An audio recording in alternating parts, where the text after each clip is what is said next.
Hello children, నేను మీ అబ్దుల్ కలాం.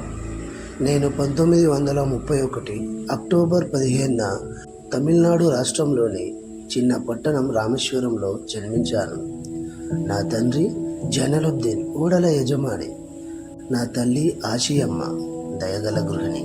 మేము ధనవంతులం కాకపోయినా మా ఇంట్లో ప్రేమ, విలువలు, విశ్వాసం నిండుగా ఉండేవి.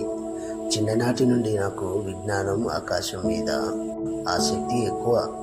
కుటుంబానికి సహాయం చేయడానికి నేను ఉదయాన్నే పత్రికలు అమ్మేవాడిని.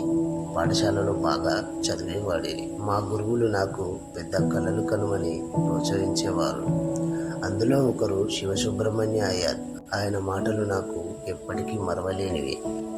నేను మద్రాస్ ఇన్స్టిట్యూట్ ఆఫ్ టెక్నాలజీలో ఏరోనాటికల్ ఇంజనీరింగ్ చదివాను. నాకు పైలట్ కావాలని కోరిక ఉన్నా అది నెరవేరలేదు. కానీ నేను శాస్త్రవేత్తనయ్యాను. నేను ఇస్రోలో చేరి భారతదేశపు మొదటి ఉపగ్రహ వాహక రాకెట్ ప్రాజెక్టులో పనిచేశాను. తర్వాత డిఆర్డిఓలో చేరి క్షిపణి అభివృద్ధి కార్యక్రమంలో సహకరించాను. అందుకే ప్రజలు నన్ను భారత మిసైల్ మనిషి అని పిలిచారు.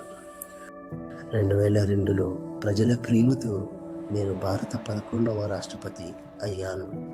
2007 వరకు దేశానికి ప్రజల రాష్ట్రపతిగా సేవ చేశాను. యువత దేశ బలం అన్న నమ్మకం నాలో ఎల్లప్పుడూ ఉండేది. నేను wings of fire, ignited minds, India 2020 వంటి పుస్తకాలు రాశాను. నా కళ ఎల్లప్పుడూ భారతదేశాన్ని బలమైన, అభివృద్ధి చెందిన, శాంతిమయ దేశంగా చూడడమే. 2015 జూలై 27న విద్యార్థులకు ఉపన్యాసం ఇస్తూ షిల్లాంగ్లో నేను ఈ లోకాన్ని విడిచాను. కానీ నా ఆత్మ ప్రతి విద్యార్థి కళల్లో జీవిస్తూనే ఉంది అని నమ్ముతాను. నా సందేశం ఒకటి: కలలు కను, కలలు కను, కలలు కను.